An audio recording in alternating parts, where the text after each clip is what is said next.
right, so this session is focused on water quality, strategies for finding and fixing pollution, and opening closed clam flats. So first we're going to hear from Glen Melvin, who's going to talk with us about how we're at 300 acres and counting, how the Medomak Task Force is fixing pollution and opening closed clam flats. Glen Melvin needs no introduction. However, he's been a shellfish harvester since 1976. He is co-chair of the Waldoboro Shellfish Committee, and he's also a member of DMR's Shellfish Advisory Council. Following Glen, we'll be hearing from Gabby Hillier, who'll be talking about how she's using drifter surveys to understand tides and pollution. And Gabby is a dual master's degree student in Maine School of Marine Sciences, focusing on oceanography and marine policy. She's currently working on an oceanographic circulation model of the Medomak estuary in Waldoboro with co-advisors Damian Brady and myself. And we'll have about 15 minutes at the end, and Brian Beal, yes, as a committee member. And we'll have about 15 minutes at the end of this session for a Q&A and discussion. We want to focus on the different kinds of partnership strategies that have been really important for the water quality work, but that we also see playing out in these other kinds of efforts. So hold your questions for that. And I'll hand it over to Glen.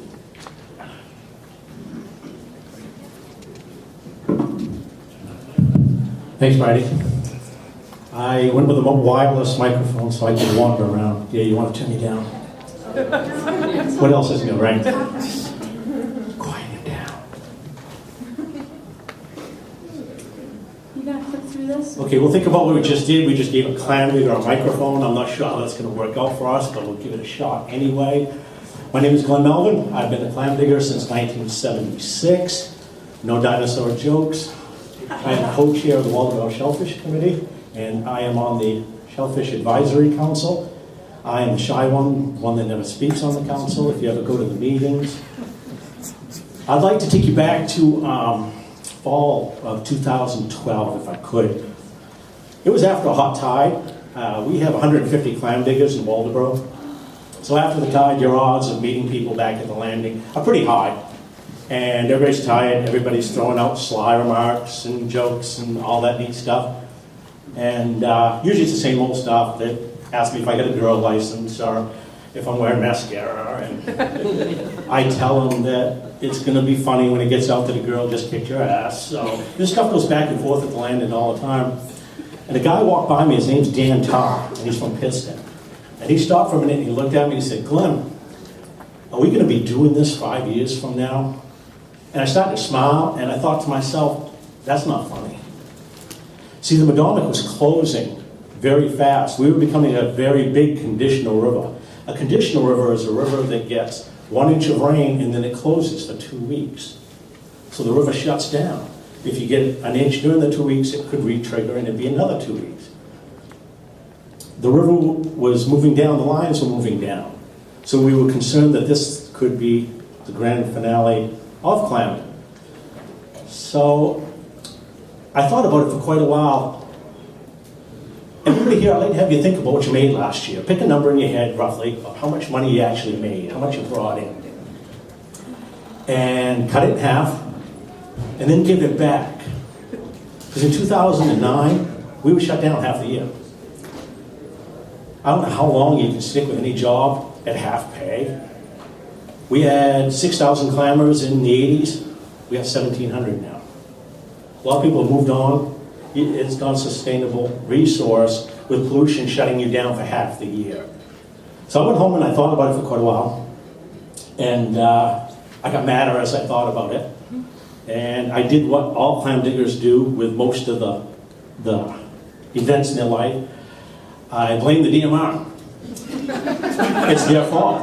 If you read the closures, every notice is signed by the DMR. So it's their fault. Anything that goes wrong in my life is the DMR's fault. I burned my toast this morning, I'm going to blame the DMR for this. Yeah, I had a shuffle. So I went home and I called the head of water quality. I don't remember the chick's name, but I said, "Cole, damn it, you did this."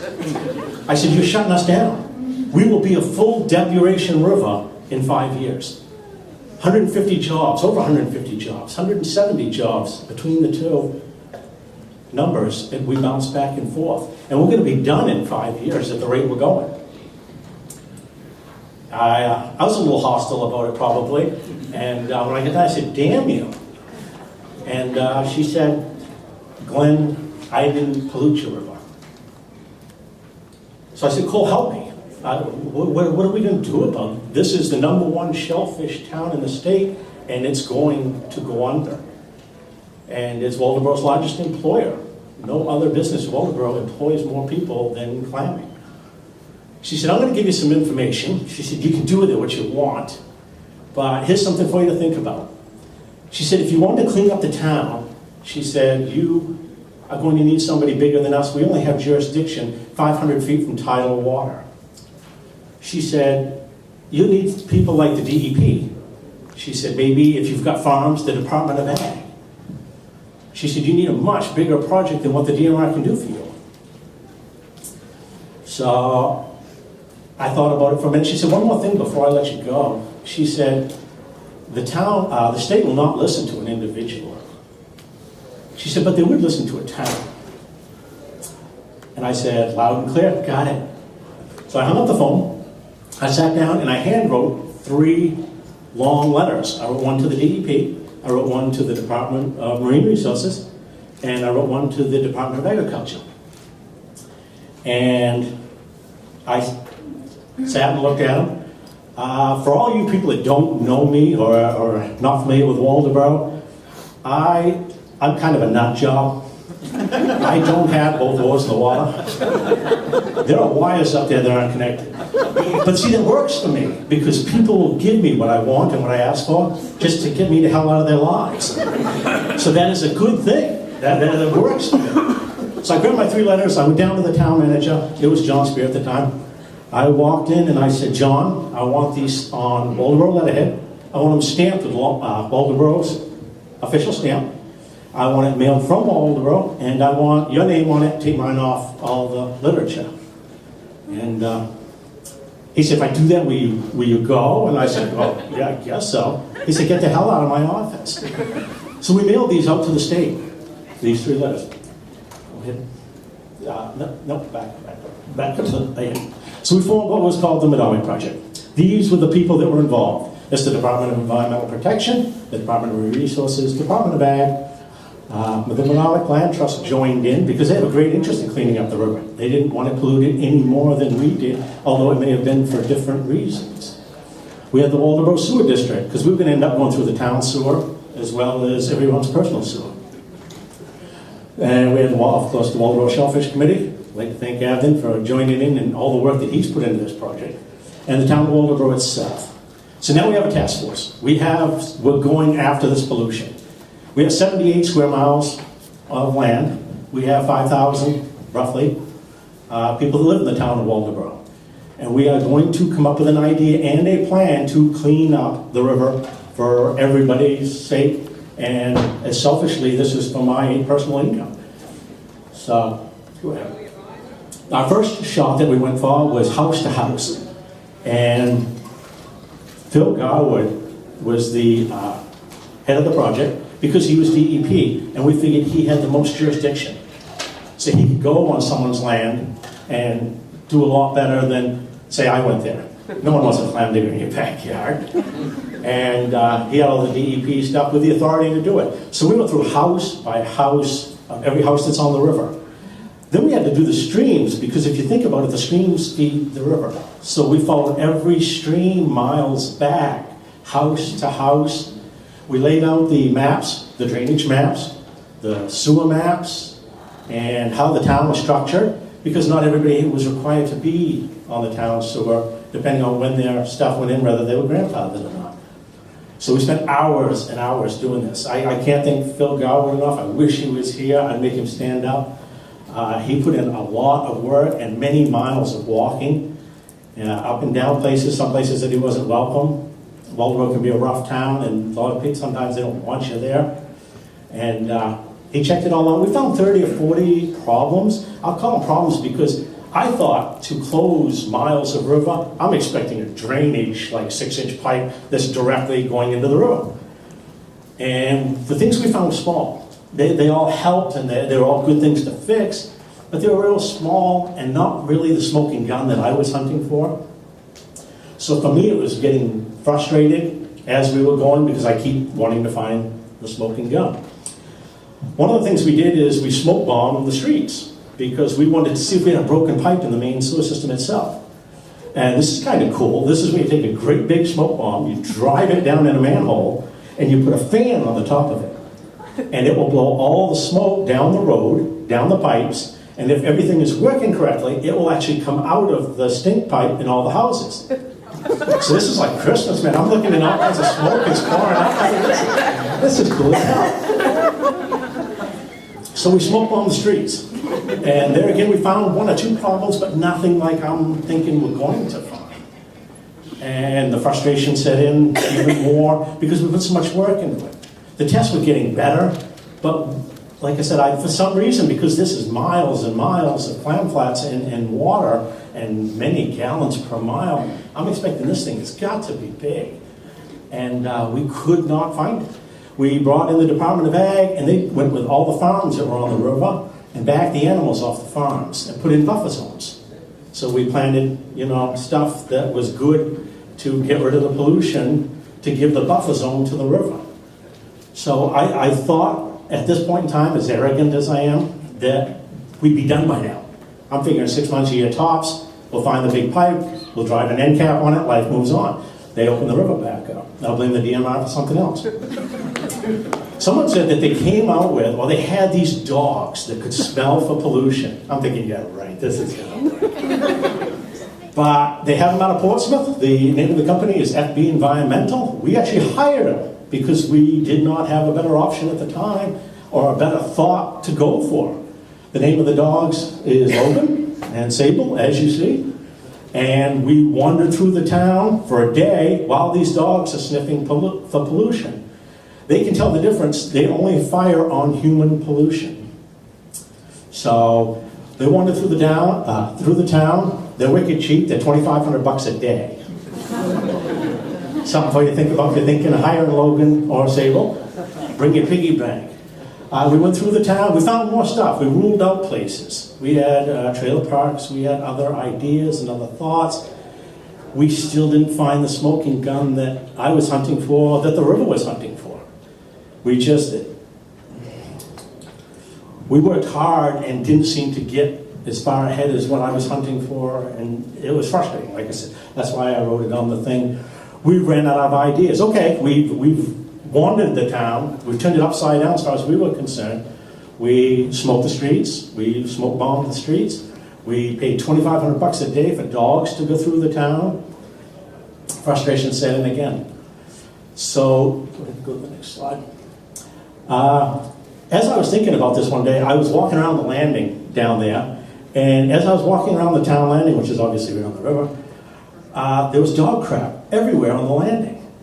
And I'm thinking, man, what I've gone through and what we brought in here and what we've done, and we have dog crap all over the landing. I got quite upset with it.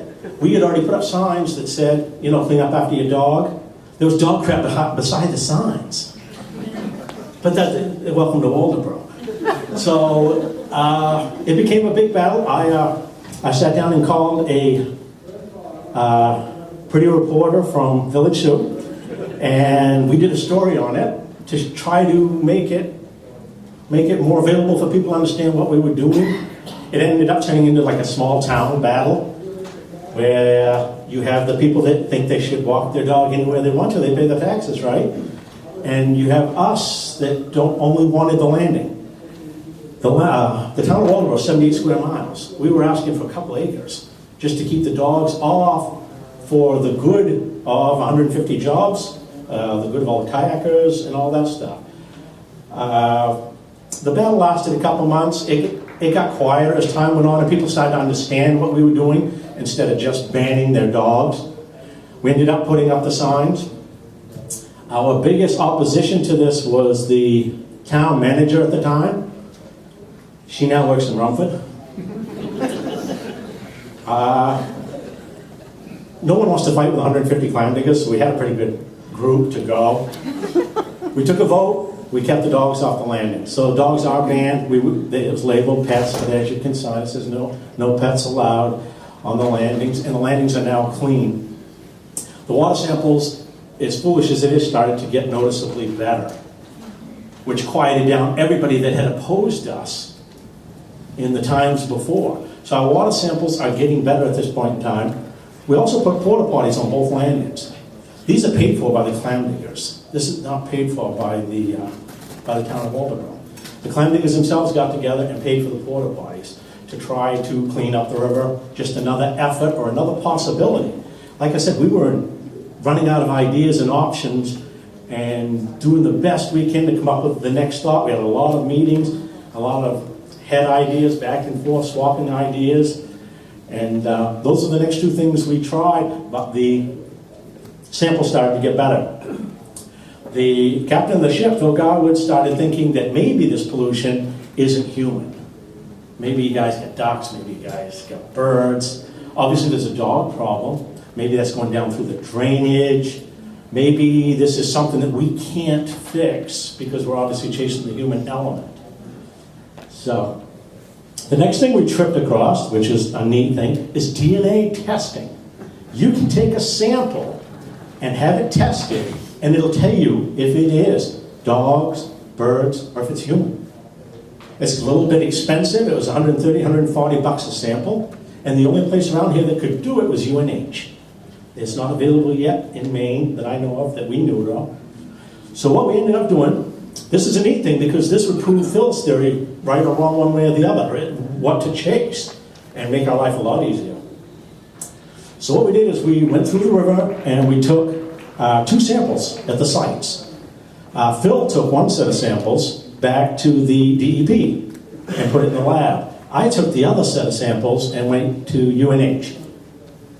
The reason that we did this was that night or the next day, Phil would test the samples and see which ones were hot. Then he would call UNH and tell them which ones we wanted tested. At 150 bucks a pop, we didn't want to test good water. So Phil went through that night, and there again, he's up till 8, 9 o'clock at night. Everybody slams the state. I can't do the DEP part of it. We did it on weekends. We did it during rainstorms. He'd pack up and go to his lab. Then he would call down to UNH and tell them I want 1, 6, 8, 10, and whatever, because they were hot. I want them tested, and those are the results that we want back. So we got the results back from everything, and 70-80% said it was human. So we had missed it somehow in all this venture, and we have definitely more work to do, more chasing to do. I'd like to throw out a big thank you to Sea Grant. That whole DNA testing was done on a grant from Sea Grant. They felt our project was worth putting money into and backing, and I don't know who here is from Sea Grant. I'm not sure who they are actually. I never got to meet any of them, but without them we would have been done. We would have written this off as dogs and birds and wildlife and never done the DNA testing, which ended up proving that it was human. So I think that's it. That one. Yeah. Okay. So just as kind of what happened, this Medomak project, I've given you a light overview just because I wanted everyone to understand at basic level. It's available in a 60-page DOC that has actually our test results, everything we did. I'd be happy to give this to anybody that wants to email me. I don't think it's available online, but it gives specifics of how we got to exactly how we got to where we are. We went house to house.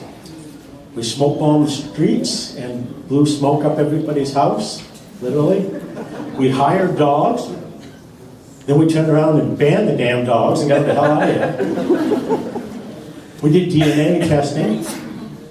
And we were to the point where we were running out of ideas again, back to being frustrated. So I got looking around, and especially from my work at the Shellfish Advisory Council, and saw a lot of smart people at the University of Maine. A lot of good resources, energy, ambition. They've got kids that want projects, that need projects, that are willing to learn, and are 170 years old like I am. They've got ambition, they've got finances, they can get grants. So I said, I wonder what we can do to get this stuff. So I sat down and I wrote an email, I think it was to Bridie and Damon and everybody, and I wanted to show the emphasis how big this project was and how hard we worked on it. And I said, I'm going to write this in clam digger fashion. They're going to get it right from the guts of us. I think in the subject line I wrote WTF and question mark, question mark. I wanted them to know and come here and realize what we had done. So they did answer, and I was surprised. Bridie came down and met with me and spent time with me. Damien spent time with me, and we came up with grants and ideas and which way to move forward. So one of the grants that we got gave us a very smart girl. A very smart girl named Gabby Hillier. Out of a whole pool of applicants, she was selected. I'm going to let her tell you more about why she's here, how she got here, and what the plan is forward. She's definitely part of the Medomak project. I'm sorry to say Phil has taken another job in the DEP.